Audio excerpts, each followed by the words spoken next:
हरे कृष्णा। वैदिक पंचांग के अनुसार आषाढ़ मास के शुक्ल पक्ष के एकादशी तिथि के दिन देवशनि एकादशी का व्रत रखा जाता है। इस तिथि से चातुर्मास की शुरुआत भी होती है और इस व्रत का पारण अगले दिन द्वादशी तिथि पर किया जाता है। आषाढ़ शुक्ल द्वादशी तिथि को वासुदेव द्वादशी के नाम से भी जाना जाता है, जो साल भर में आने वाली सभी महाद्वादशियों में से एक मानी जाती है। इस दिन भी भक्त उपवास रखते हैं, लेकिन जो लोग उपवास नहीं रखना चाहते उन्हें एकादशी व्रत का पालन किस प्रकार करना चाहिए, आज के इस वीडियो में आप यही जानेंगे। धार्मिक मान्यताओं के अनुसार एकादशी का व्रत करने से साधक को सभी पापों से मुक्ति मिलती है। देवशनि एकादशी का वह पावन दिन जब भगवान विष्णु 4 महीनों के लिए क्षीर सागर में योग निद्रा के लिए चले जाते हैं। इस दौरान यदि सच्चे मन से भगवान विष्णु की मानसिक पूजा की जाए और भगवान विष्णु के साथ साथ तुलसी माता की भी श्रद्धा पूर्वक पूजा की जाए तो भगवान योग निद्रा में रहते हुए भी अपने भक्तों के सभी दुखों को दूर करते हैं। शास्त्रों में कहा गया है, यदि व्रत का पारण विधि विधान और शुभ मुहूर्त में नहीं किया जाए तो व्रत का पूर्ण फल प्राप्त नहीं होता। तो आइए जानते हैं देवशनि एकादशी व्रत के पारण के समय की इसकी संपूर्ण विधि और वे सभी नियम जिनका पालन करने से यह पुण्य व्रत पूर्णता को प्राप्त होता है। अगर आपको यह जानकारी अच्छी लगे तो वीडियो को लाइक जरूर करें और कमेंट बॉक्स में राधे राधे अवश्य लिखिएगा। इस बार 25 जुलाई दिन शनिवार को आषाढ़ मास के शुक्ल पक्ष की देवशनि एकादशी का व्रत रखा जाएगा। इसे हरिशयनी एकादशी, पद्म एकादशी और पद्मनाभ एकादशी के नाम से भी जाना जाता है। एकादशी तिथि 24 जुलाई शुक्रवार को सुबह 9:12 से शुरू होकर 25 जुलाई शनिवार को सुबह 11:34 तक रहेगी। इसके बाद 25 जुलाई शनिवार को सुबह 11:34 से द्वादशी तिथि प्रारंभ हो जाएगी। इसी के साथ हरिवासर का समय भी शुरू हो जाएगा। द्वादशी तिथि 26 जुलाई रविवार को दोपहर 1:57 पर समाप्त होगी, यानी शनिवार को पूरा दिन द्वादशी तिथि रहेगी। इसी दिन वासुदेव द्वादशी भी है, जिस दिन भगवान श्री कृष्ण की विशेष पूजा की जाती है। इस वीडियो में आगे आपको वासुदेव द्वादशी की कथा भी सुनने को मिलेगी। हरिवासर का समय 25 जुलाई शनिवार को शाम 6:10 पर समाप्त हो जाएगा। हरिवासर वह पवित्र समय होता है जिसमें आप भगवान की पूजा आराधना कर सकते हैं। इस दौरान दान पुण्य भी किया जा सकता है, लेकिन एक बात का विशेष ध्यान रखें कि भूलकर भी कभी एकादशी का व्रत हरिवासर के समय नहीं खोलना चाहिए। हरिवासर समाप्त होने के बाद ही व्रत का पारण किया जाता है। 25 जुलाई शनिवार को देवशनि एकादशी और वासुदेव द्वादशी का भी दिव्य संयोग बन रहा है। इस दिन गोधूली मुहूर्त रहेगा शाम 7:17 से 7:37 तक।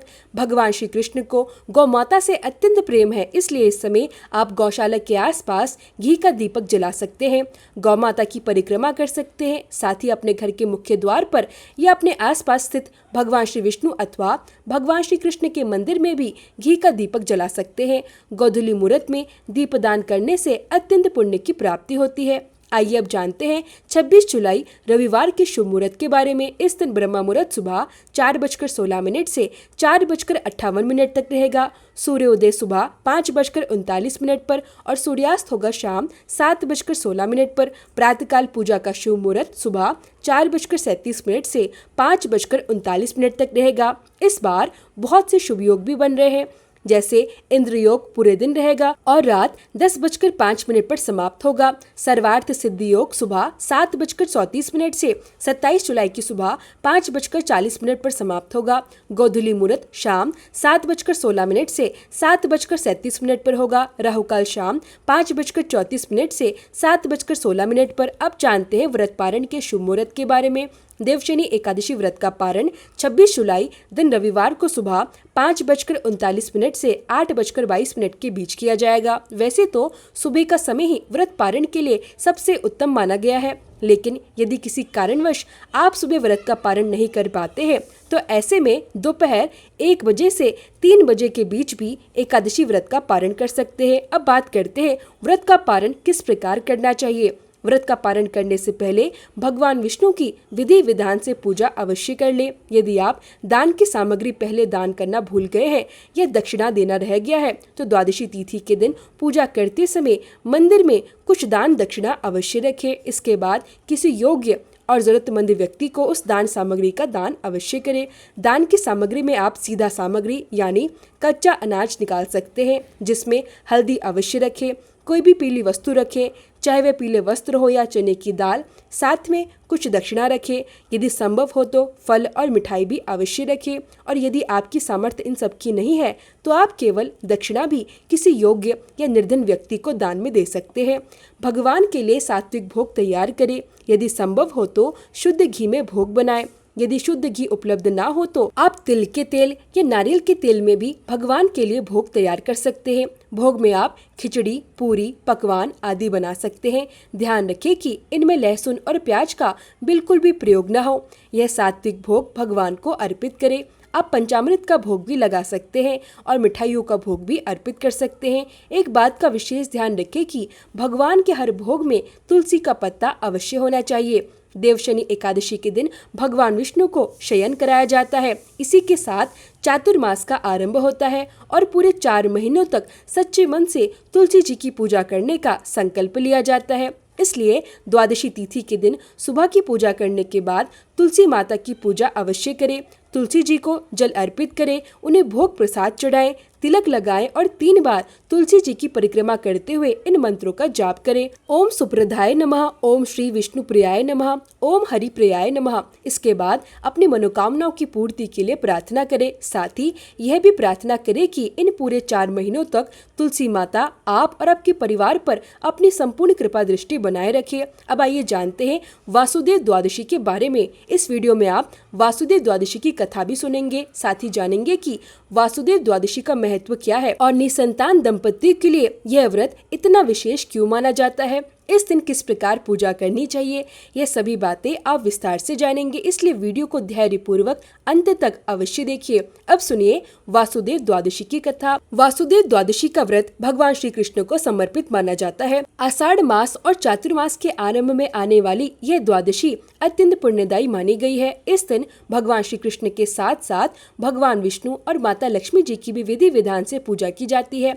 जो भी श्रद्धालु पूरी श्रद्धा और सच्ची आस्था के साथ वासुदेव द्वादशी का व्रत करता है उसे मृत्यु के पश्चात मोक्ष की प्राप्ति भी होती है। इस पावन दिन भगवान वासुदेव के विभिन्न नामों और उनके व्यूह स्वरूपों का स्मरण करते हुए चरणों से लेकर मस्तक तक उनके प्रत्येक अंग की श्रद्धा पूर्वक पूजा की जाती है।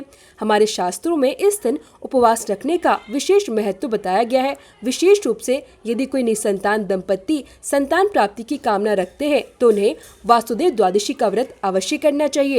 ऐसी मान्यता है कि वासुदेव द्वादशी व्रत के प्रभाव से हारा हुआ राज्य भी राजा को पुनः प्राप्त हो जाता है। शास्त्रों के अनुसार एक बार देवऋषि नारद ने माता देवकी को वासुदेव द्वादशी व्रत के महत्व के बारे में बताया था। उन्होंने कहा कि जो भी व्यक्ति पूरी श्रद्धा, विश्वास और आस्था के साथ यह व्रत करता है उसकी सभी मनोकामनाएं पूर्ण होती है तथा उसके जीवन में सुख, शांति और समृद्धि का आगमन होता है। अब इस व्रत से जुड़ी एक पौराणिक कथा सुनिए। बहुत समय पहले चुनार नाम का एक देश था। उस देश के राजा का नाम पौंड्रक था। पौंड्रक पांचाल नरेश की राजकुमारी द्रौपदी के स्वयंवर में भी उपस्थित था, लेकिन पौंड्रक अत्यंत मूर्ख और अज्ञानी था। उसके मूर्ख और चापलूस मित्रों ने उसे यह विश्वास दिला दिया कि भगवान श्री कृष्ण विष्णु के अवतार नहीं है, बल्कि पौंड्रक ही भगवान विष्णु का वास्तविक अवतार है। अपने उन मूर्ख और चापलूस मित्रों की बातों में आकर राजा पौंड्रक ने नकली चक्र, शंख, तलवार और पीत वस्त्र धारण कर लिए। धीरे धीरे वह स्वयं को ही भगवान श्री कृष्ण समझने लगा और अपने आप को वासुदेव कहलाने लगा। एक बार राजा पौंड्रक ने भगवान श्री कृष्ण के पास यह संदेश भी भिजवा दिया कि धरती के लोगों का उद्धार करने के लिए अवतार उसने धारण किया है, इसलिए तुम अपने पास मौजूद शंख, चक्र और अन्य सभी दिव्य चिन्हों का त्याग कर दो, अन्यथा मेरे साथ युद्ध करने के लिए तैयार हो जाओ। काफी समय तक भगवान श्री कृष्ण ने उस मूर्ख राजा की इन बातों पर कोई ध्यान नहीं दिया, पर जब राजा पौंड्रक की बातें हद से ज्यादा बढ़ गई तब भगवान श्री कृष्ण ने उसे उत्तर भिजवाया, मैं बहुत जल्द तेरा घमंड चूर चूर करके तेरा पूर्ण विनाश कर दूंगा। भगवान श्री कृष्ण का यह संदेश सुनने के बाद राजा पौंड्रक भी उनके साथ युद्ध करने की तैयारी में जुट गया। वह अपने मित्र काशीराज की सहायता लेने के लिए काशी नगर पहुंचा। इधर भगवान श्री कृष्ण भी अपने विशाल सैन्य बल के साथ काशी देश पर आक्रमण करने के लिए निकल पड़े। भगवान श्री कृष्ण के आक्रमण करते ही राजा पौंड्रक और काशीराज अपनी अपनी सेनाओं के साथ नगर की सीमा पर युद्ध करने के लिए आ गए।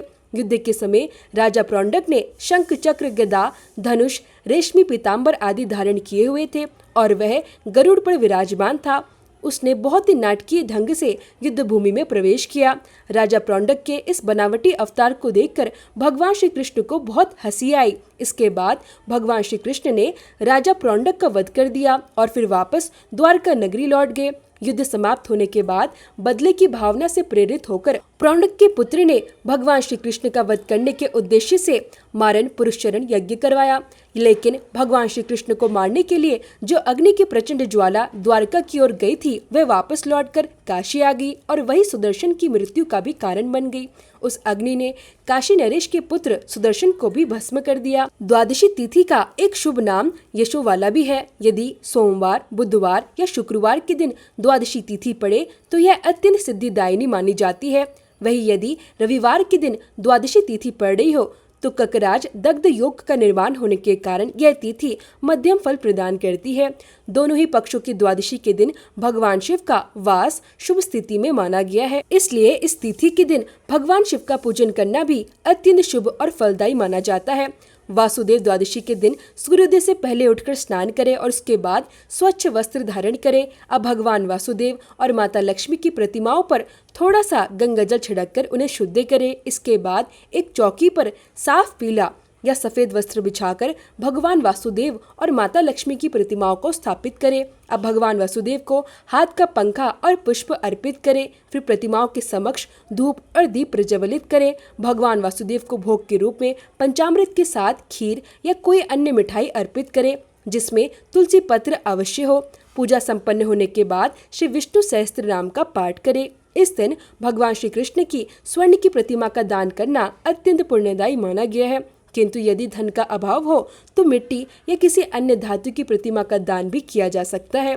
भगवान वासुदेव की सोने की प्रतिमा को पहले जल से भरे एक पात्र में रखकर विधि पूर्वक उसकी पूजा करें और उसके बाद उस प्रतिमा का दान करें। इस प्रकार वासुदेव द्वादशी की पूजा संपन्न होती है।